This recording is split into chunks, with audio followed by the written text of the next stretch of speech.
मैं डॉक्टर अरविंद शुक्ला, प्रवक्ता दर्शन शास्त्र विभाग, नेहरू गांव भारतीय विश्वविद्यालय। आज हम तर्कशास्त्र पर BA पार्ट 2 एवं MA चतुर्थ सेमेस्टर के लिए निरपेक्ष न्यायवाद पर क्लास लेने जा रहा हूं।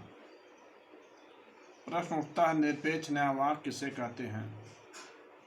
जब दो निरपेक्ष तर्कवाक्यों से निरपेक्ष निष्कर्ष निर्मित करते हैं तो इसे निरपेक्ष न्यायवाद या युक्ति के नाम से जाना जाता है। इसमें निष्कर्ष का उद्देश्य पद अमुख पद कहलाता है और निष्कर्ष का विधेय पद मुख्य पद कहलाता है। निष्कर्ष का उद्देश्य पद जिस आधार वाक्य में होता है उसे अमुख आधार वाक्य कहते हैं और निष्कर्ष का विधेय पद जिस आधार वाक्य में होता है उसे मुख्य आधार वाक्य कहते हैं। जैसे सभी मनुष्य मरणशील हैं, सभी जीव मरणशील हैं, इसलिए सभी जीव मनुष्य हैं। यहाँ पर जो विधेय पद है ऊपर के आधार वाक्य में मनुष्य है और जीव जो उद्देश्य पद निष्कर्ष का है वह दूसरे आधार वाक्य में है तथा मरणशील एक मध्यम पद है।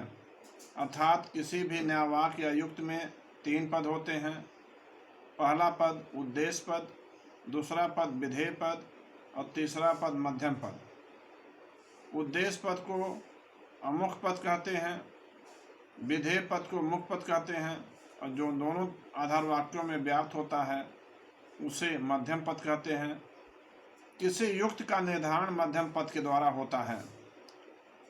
यहाँ पर जो आधार वाक्य जैसे ए है तो इसे अवस्था कहते हैं और इसके द्वारा जो एक आकृति बनती है उसे आकृति कहते हैं। आकृति 4 प्रकार की होती है। प्रथम आकृति MP SM SP, द्वितीय आकृति PM SM SP, तृतीय आकृति MP MS SP और चतुर्थ आकृति MP PM MS SP। इस प्रकार से आकृति में या न्यायवाक्य में या युक्ति आकार में दोष पाए जाते हैं। इन दोषों को सिद्ध करने के लिए हम 2 प्रकार की विधियां अपनाते हैं। एक विधि हम 6 तर्क दोषों या 6 नियम द्वारा तर्क दोष को ज्ञात करते हैं और दूसरा वेन डायग्राम द्वारा। तो हम यहाँ पर चर्चा करने जा रहे हैं कि 6 रूल 6 नियम तर्क दोष ज्ञात करने के लिए। ये 6 नियम इस प्रकार हैं।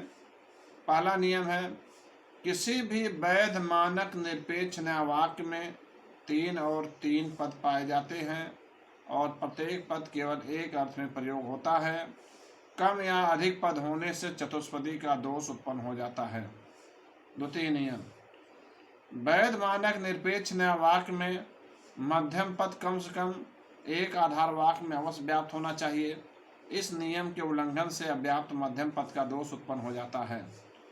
नियम 3, वैध मानक आकार निरपेक्ष न्यायवाक्य में निष्कर्ष में व्याप्त पद आधार वाक्य में अवश्य व्याप्त होना चाहिए।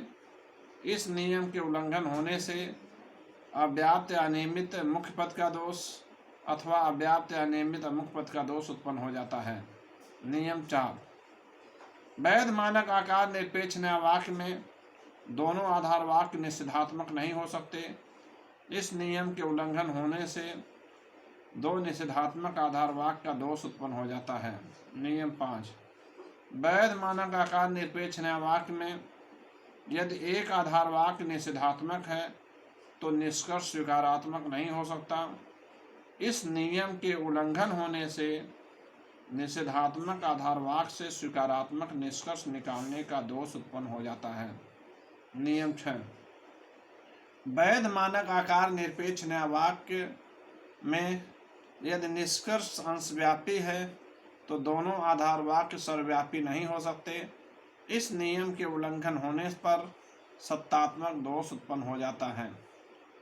इस प्रकार हम इन 6 नियमों के द्वारा किसी भी युक्ति आकार अथवा युक्ति में हम तर्कदोष को ज्ञात कर सकते हैं।